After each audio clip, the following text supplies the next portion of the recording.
Hello friends, welcome to my channel commerce booster. Friends, इस चैनल को बनाने का पर्पस है कि हर एक बच्चा जो पढ़ना चाहता है उसको पढ़ाया जाए एट फ्री ऑफ कॉस्ट। मेरी कोशिश रहेगी कि मैं आपको कम टाइम में ज़्यादा से ज़्यादा कंटेंट प्रोवाइड कर सकूं, जिससे कि आप बोर भी ना हो और आपको वीडियो भी पसंद आए। Friends, please do like, subscribe, share. Start करते हैं। फ्रेंड्स, बेसिकली ये जो चैनल है फिलहाल के लिए क्लास 11th के लिए है। अगर आगे हमारा चैनल अच्छा चलता है, समझ में अगर आपको हमारा कंटेंट आता है, तो हम 12th पे भी वर्क करेंगे। फ्रेंड्स, अभी हम आपको अकाउंट्स के बारे में कुछ बेसिक टर्म्स के बारे में बताएंगे, जहाँ से आपके अकाउंट्स की शुरुआत होती है। फ्रेंड्स, अकाउंट्स होता क्या है? फ्रेंड्स, हिंदी में हम अकाउंट्स को कहते हैं लेखा शास्त्र। बेसिकली अकाउंट्स का मतलब होता है कि जो आपके डे टू डे ट्रांजेक्शन्स होती है उनको रिकॉर्ड करा जाए। रिकॉर्ड करने के बाद उनको एनालाइज किया जाए, समराइज करा जाए, और जो भी ट्रांजेक्शन्स होंगी वो मॉनेटरी टर्म्स में होंगी। फ्रेंड्स, अभी के लिए आपके लिए जानना इतना ही काफ़ी है अकाउंट्स को। लेकिन अब हम स्टार्ट करते हैं कुछ अकाउंटिंग टर्म्स जिसके थ्रू अकाउंट्स की शुरुआत होती है। सबसे पहला है बिजनेस ट्रांजेक्शन। मैं बात करूं बिजनेस ट्रांजैक्शन की, तो आपको काफ़ी डाउट होगा कि बिजनेस ट्रांजैक्शन होती क्या है। आपको सबको पता है बिजनेस होता क्या है। बिजनेस कोई भी आपका व्यापार जिसमें आप कोई भी काम करते हैं प्रॉफिट को कमाने के लिए करते हैं। अगर आप प्रॉफिट कमा रहे हैं तो आपका बिजनेस है, और अगर आप उसको समाज सेवा के लिए कर रहे हैं तो वो क्या है? नॉन बिजनेस है। तो बिजनेस ट्रांजैक्शन। अब बात आई ट्रांजैक्शन की, तो ट्रांजैक्शन क्या होती है? ट्रांजैक्शन का मतलब होता है लेना और देना, आना और जाना। अब हम बात कर लेते हैं business transaction. A business transaction is an economic activity of the business that changes the financial position of the business. Business transaction वो सारी इकोनॉमिक एक्टिविटीज होती हैं जो आपके बिजनेस की फाइनेंशियल पोजीशन को चेंज कर देती है।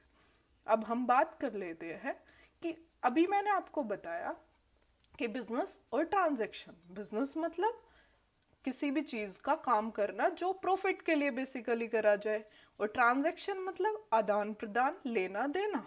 तो बिजनेस ट्रांजैक्शन होती क्या है? बिजनेस ट्रांजैक्शन एक इकोनॉमिक एक्टिविटी है। कैसी एक्टिविटी है बच्चों? Economic activity. इकोनॉमिक एक्टिविटी की अगर मैं बात करूं तो क्या होती है इकोनॉमिक एक्टिविटी? जानते हो आप बच्चे इकोनॉमिक? अब अगर आपने 10th में इकोनॉमिक्स में पढ़ा हो इकोनॉमिक एक्टिविटी, बच्चे वो सारी ट्रांजैक्शंस जिसका मोटिव प्रॉफिट कमाना होता है, वो क्या होती है? Economic activity. I repeat, economic activities are those activity which are used for profit earning. ठीक है बच्चों?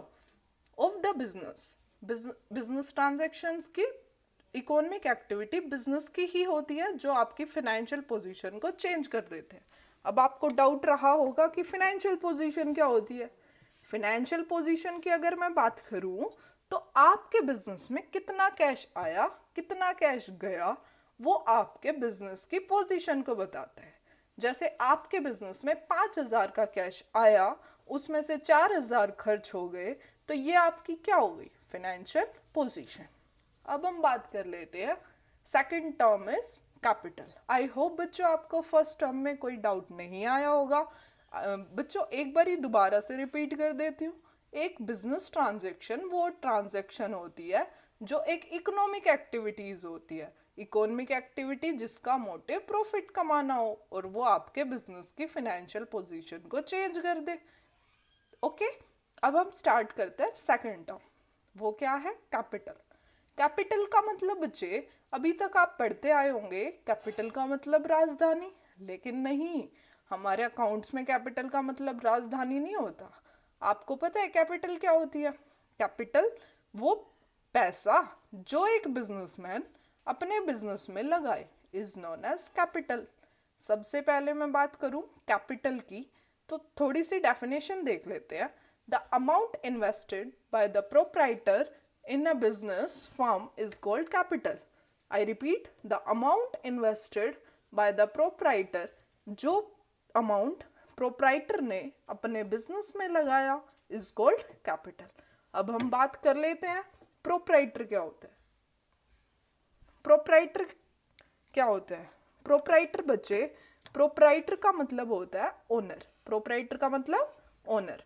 वो पैसा जो एक प्रोप्राइटर ने, ओनर ने बिजनेस में लगाया। अभी हम पढ़ करके आ गए बिजनेस क्या होता है, सबको पता है बिजनेस क्या होता है। और प्रोप्राइटर, प्रोप्राइटर भी पता है आपको कि एक ओनर, ओनर बोले तो जो बिजनेस को चला रहा है, उसने जो पैसा बिजनेस में लगाया इज नोन एज कैपिटल। तो कैपिटल जो आपके बिजनेस की होती है वो आपकी गुड्स को खरीदने में भी हेल्प करती है और बिजनेस की एसेट्स को खरीदने में भी हेल्प करती है। अब आपको फिर से डाउट आया होगा कि गुड्स क्या होती है और एसेट्स क्या होती है। गुड्स की अगर मैं बात करूं तो देखो बच्चे, कोई भी सामान जो बिजनेस को चलाने के लिए चाहिए वो क्या होता है आपका गुड्स। जैसे कि आपके बिजनेस को चलाने के लिए लैंड चाहिए, बिल्डिंग चाहिए, व्हीकल चाहिए, स्टॉक चाहिए, एसेट्स चाहिए। अब आपको डाउट आएगा एसेट्स क्या होती है। बच्चे एसेट्स के बारे में मैं अगली टर्म में आपको क्लियर कर दूंगी कि एसेट्स होती क्या है। तो अभी के लिए हमने सीख लिया कि बिजनेस ट्रांजैक्शंस क्या होती हैं, कैपिटल क्या होती है। कैपिटल का मतलब the amount invested by the proprietor in a business firm is called capital. और ये कैपिटल आपकी हेल्प करती है गुड्स को खरीदने में और एसेट्स को खरीदने में। अब हम थर्ड टर्म पे बात कर लेते हैं बच्चे, वो क्या है एसेट्स। एसेट्स क्या होता है? एसेट्स का मतलब होता है anything which is the property of a business enterprises including the amount due from others. कहने का मतलब है कि कोई भी प्रॉपर्टी, प्रॉपर्टी मतलब किसी भी आपकी संपत्ति, कोई भी प्रॉपर्टी जो आपकी खुद की है, जिस पे आपका अधिकार है, वो क्या होती है आपकी एसेट। जैसे कि अभी आप वीडियो देख रहे हो, अभी आप यूट्यूब यूज कर रहे हो, आपकी खुद की है, आपका खुद का अकाउंट है, तो वो क्या है, वो आपकी कैपिटल एसेट्स है। एसेट्स की अगर मैं बात करूं, आपका बुक भी आपके एसेट है, आपका पेन भी आपके एसेट है, आपकी खुद की व्हीकल भी आपकी एसेट है, आपकी खुद की कार भी आपकी एसेट है, आपकी बाईसाइकिल भी आपकी एसेट है। कहने का मतलब जिस भी चीज पे आपका अधिकार हो वो आपकी क्या हो जाती है, asset. Is it clear to all? Okay fine. अब एसेट्स के कुछ एग्जाम्पल बिजनेस के टर्म में हम देख लेते हैं। बिजनेस के टर्म में एसेट क्या होती है, आपकी प्रॉपर्टी जो बिजनेस को चलाने में। अब आपको डाउट आया होगा फर्म क्या होती है। फर्म का मतलब बच्चे आपका बिजनेस ही होता है। ये आपके अलग अलग जो वर्ड्स हैं वो आपको कंफ्यूज करेंगे, लेकिन इनका मतलब सेम ही है।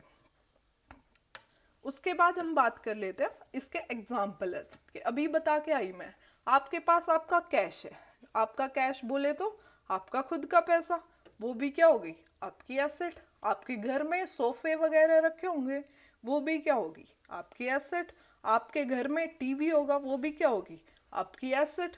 ऐसे ही बिजनेस में है, बिजनेस में कैश, बैंक बैलेंस, बिजनेस में कितना बैंक बैलेंस है, बिजनेस में क्या क्या स्टॉक में रखा हुआ है, बिजनेस में क्या क्या फर्नीचर है। फर्नीचर की अगर मैं बात करूं तो फर्नीचर आप सबको, जैसे घर में फर्नीचर होता है ऐसे ही आपका बिजनेस में भी फर्नीचर होता है, तो वो क्या हो गया आपकी एसेट। तो कोई भी चीज जो आपकी खुद की प्रॉपर्टी हो, जिस पे आपका अधिकार हो, वो क्या होती है आपकी एसेट। बच्चे एसेट को दो टाइप्स में बांटा गया बेसिकली। वैसे तो एसेट्स काफ़ी टाइप की होती है, लेकिन आपके 11th के जो सिलेबस है उसके हिसाब से एसेट्स को दो टाइप्स में बांटा गया। क्लासिफिकेशन ऑफ एसेट्स हम पढ़ लेते हैं। सबसे पहला है दो टाइप्स। सबसे पहला current assets, second one is non current assets.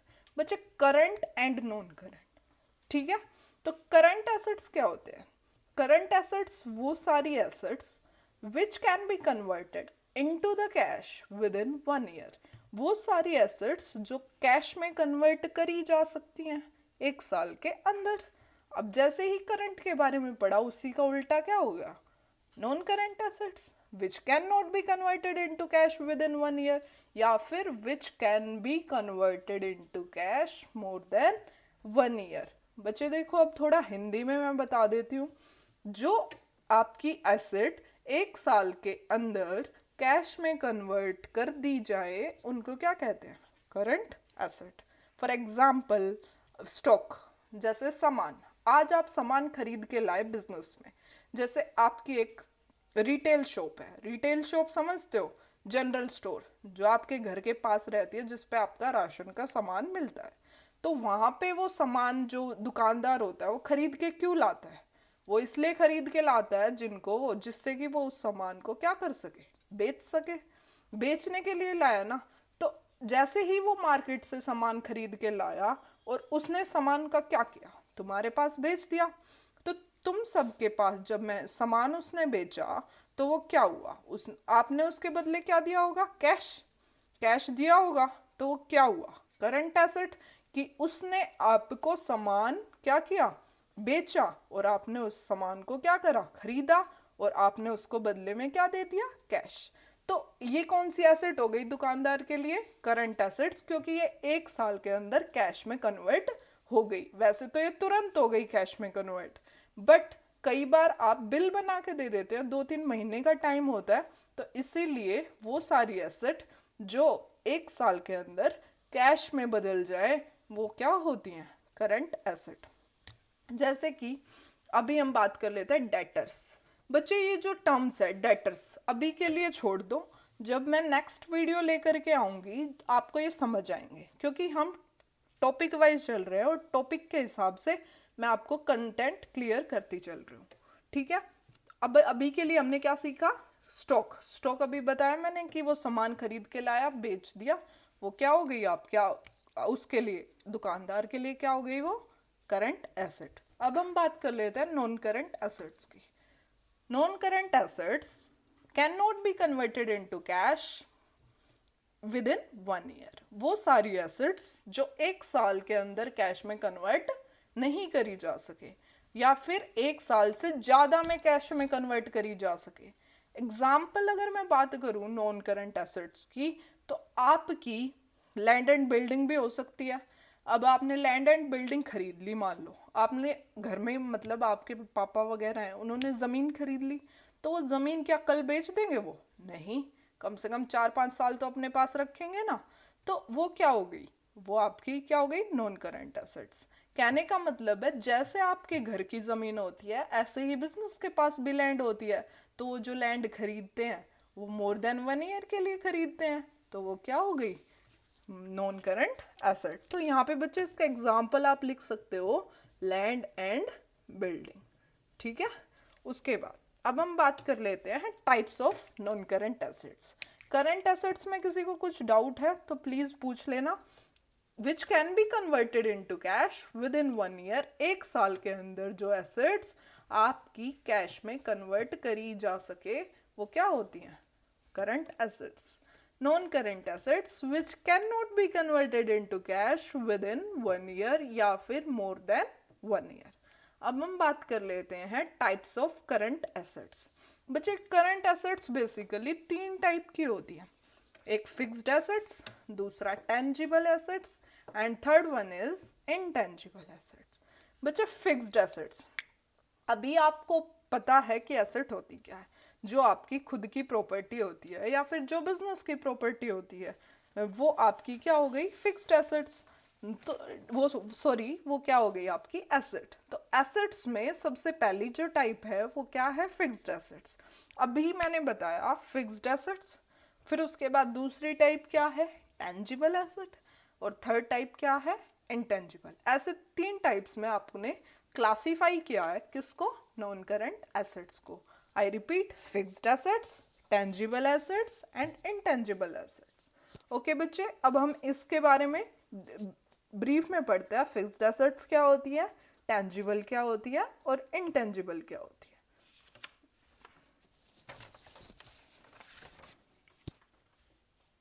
Okay, सबसे पहला है फिक्स्ड एसेट्स। बच्चे देखो, आपकी कोई भी चीज जो आपने खरीद ली और आपने अपने पास रख करके फिक्स कर ली, वो क्या हो गई आपकी फिक्स्ड एसेट्स। फिक्स करना मतलब अपने पास बहुत दिनों के लिए रख लेना। जैसे कि आपने एक लैपटॉप खरीदा तो वो आपका क्या हो गया, वो आप कम से कम 4-5 साल तो चलाओगे ना, तो वो क्या हो गया आपका फिक्स्ड एसेट। ऐसे ही बिजनेस का होता है, बिजनेस का क्या होएगा, बिजनेस ने कोई चीज खरीद ली और वो उसको 4 से 5 साल के लिए चला ले या फिर 10 साल के लिए चला ले। जैसे अभी अमूल फैक्ट्री है, अमूल जो कंपनी है उसने अपनी एक मशीन खरीदी आइसक्रीम बनाने की। तो आइसक्रीम बनाने की जो उसने मशीन खरीदी वो कम से कम 5 से 6 साल, 10 साल, 15 साल तो उसको यूज करेगा। तो वो बिजनेस के लिए या फिर अमूल के लिए क्या हो जाएगा, फिक्स्ड एसेट। ठीक है, तो ओके, अब हम पढ़ लेते हैं क्या होती है फिक्स्ड एसेट्स।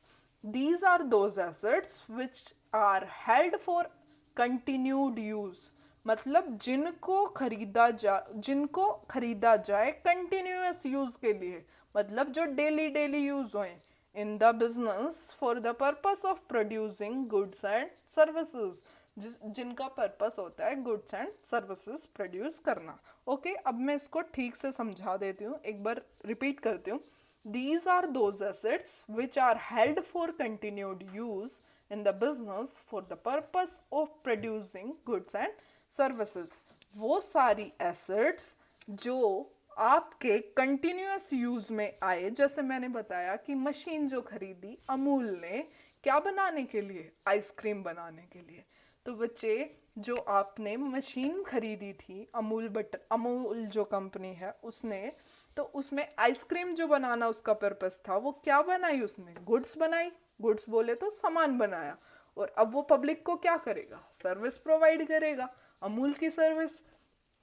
तो वो सारी एसेट जो आप जिससे दूसरी गुड्स को जनरेट कर सकते हो, प्लस उसको आप 1 साल से ज़्यादा के लिए कंटिन्यूअस यूज कर रहे हो, तो वो क्या होती है, फिक्स्ड एसेट्स। जैसे मैंने आपको एग्जाम्पल बताया कि मशीन, जैसे मशीन को आज खरीदा कल बेचोगे, नहीं बेचोगे, तो उसका मेन पर्पस क्या होता है फिक्स्ड एसेट का, नॉट फॉर रीसेल, उसको दोबारा बेचा नहीं जाता। For example land and building, land and building मैंने बताया, बिजनेस ने कोई लैंड खरीद ली, वो क्या रखेगा, अपने पास रखेगा, 1 साल से ज्यादा के लिए रखेगा, तो वो क्या हो गई, लैंड एंड बिल्डिंग क्या हो गई आपकी, फिक्स्ड एसेट्स। दूसरा क्या हो गया, प्लांट एंड मशीनरी, कोई मशीन खरीदी, कोई प्लांट लगा लिया, कोई मोटर व्हीकल खरीद लिया, कोई फर्नीचर खरीद लिया, जिसको आप खरीद करके अपने पास फिक्स कर लो, बार बार उसको बेचो नहीं, और ये आपका जो बिजनेस के पर्पस में काम आए, गुड्स और सर्विसेज को बनाने में काम आए, वो सारी चीजें क्या होती हैं, फिक्स्ड एसेट्स। अब हम बात कर लेते हैं बच्चे टेंजिबल एसेट्स की। टेंजिबल का मतलब होता है टचेबल, जिसको टच करा जा सके और जिसको देखा भी जा सके। तो बच्चे these are those assets which can be seen and touched, ये वो सारी एसेट्स होती हैं जिसको देखा भी जा सकता है और टच भी किया जा सकता है, is called tangible assets. For example land and building, देख सकते हो आप लैंड को, बिल्डिंग को भी देख सकते हो, तो कैसी एसेट हो गई, टेंजिबल एसेट। दूसरी क्या हो गई, plant and machinery. Plant and machinery बोले तो प्लांट कोई भी आपने जैसे अमूल प्लांट लगा लिया, मशीन उसमें जो मशीन्स यूज करी, तो वो सारी क्या है, टच हो सकती हैं, तो वो क्या हो गई, टेंजिबल एसेट्स। नंबर 3 इज बचे इनटेंजिबल एसेट्स। इनटेंजिबल बिल्कुल ऑपोजिट है टेंजिबल एसेट्स का। Intangible assets are those assets which can not be seen or felt, उनको नहीं तो देखा जा सकता और ना ही फील किया जा, ओनली फील किया जा सकता है। सॉरी बच्चे, इसमें शायद थोड़ी मिस्टेक कर दी मैंने। These are those assets which can not be seen or felt. बच्चे इनको फेल्ट किया जा सकता है, ये फेल्ट शायद गलत कर दिया मैंने थोड़ा यहाँ पे, विच कैन नॉट बी सीन, जिसको देखा नहीं जा सकता, ओनली फेल्ट। ओके, अब हम बात कर लेते हैं इंटेंजिबल, जिसको ना तो छुआ जा सके बट फील किया जा सके। जैसे देखो बच्चे, आपको डेली लाइफ के बेसिस पे मैं अगर समझाऊं, अगर आपको बुखार हो गया, आप डॉक्टर के पास गए, तो डॉक्टर ने आपका बुखार देखा नहीं, तो उसने क्या कहा, उसने क्या कहा, बुखार है, आपने बोला हाँ, क्या डॉक्टर को आपका बुखार दिखा, नहीं दिखा, वो खाली आपका फील किया, उसने टेम्परेचर से उसने क्या किया, फील किया। तो ऐसे ही आपकी कुछ एसेट्स ऐसी होती हैं जिनको खाली फील किया जा सकता है, ना कि टच ना किया जा सकता। For example goodwill. गुडविल का मतलब क्या होता है बच्चे? गुडविल देखो बच्चे, आपकी कंपनी की, आपके बिजनेस फर्म की रेपुटेशन। रेपुटेशन का मतलब होता है कि मार्केट में आपका बिजनेस कहाँ स्टैंड कर रहा है। For example Vita. वीटा को एक ही प्रोडक्ट है वीटा आपका, वीटा को ज़्यादा लोग नहीं जानते। कुछ कुछ विलेजेस में या फिर कुछ कुछ स्टेट्स में ही वीटा प्रोडक्ट यूज़ होता है। अभी आपको पता भी नहीं होगा कई बच्चों को तो कि वीटा है क्या। वीटा भी एक अमूल की तरह ब्रांड है बच्चे। फॉर एग्जाम्पल गुडविल, अभी हम गुडविल की बात कर रहे थे, तो वीटा को बहुत ज़्यादा बच्चे जानते नहीं हैं। लेकिन अब हम बात करते हैं अमूल की। अमूल क्या है बच्चे? हर जगह ऑल इंडिया चलता है अमूल। तो ऑल इंडिया जब अमूल चल रहा है तो वो क्या है? उसकी गुडविल है, स्टैंडिंग पोजीशन है। कि गुडविल का अगर मैं सिंपल भाषा में बताऊं तो गुडविल का मतलब होता है आपका नाम, आपका नाम कितना चलता है। जैसे हमारे उसमें कंट्री में अंबानी, अंबानी को सब जानते हैं, रिचेस्ट पर्सन। तो वो क्या है? उसकी गुडविल है, वो उसका क्या है? नाम। उसके बाद बचे दूसरा एग्जाम्पल है पेटेंट्स। पेटेंट्स बच्चे आप सबको पता होगा कि आप जब अपने बिजनेस फर्म को पेटेंट करा लेते हैं, रजिस्टर्ड करा लेते हैं, या लॉ के थ्रू आप उसको फिक्स करा लेते हैं जिससे कि आपके नाम को कोई यूज ना कर सके, इज नोन एज पेटेंट। जैसे कि बच्चे अमूल, आप कोई अमूल का प्रोडक्ट खरीद रहे हो तो वो ओनली अमूल ब्रांड है कि क्या है? वो अमूल ब्रांड जो है बच्चे, वो अमूल ब्रांड उसकी क्या है? गुडविल। तो गुडविल का मतलब होता है बच्चे आपकी नेम। पेटेंट्स अभी मैं आपको बता चुकी हूँ। ये कुछ आपके अदर एग्जाम्पल्स हैं इंटेंजिबल एसेट्स के, जैसे कि ट्रेडमार्क्स एंड प्रीपेड एक्सपेंसेस। बच्चे मैं इनको बाद में डिस्कस करूंगी आपके साथ। ओके बच्चे, thanks for today's video. Please do like, subscribe and comment my channel. अगर आपको वीडियो अच्छी लगे तो आप इसको शेयर ज़रूर करिए। Thank you friends.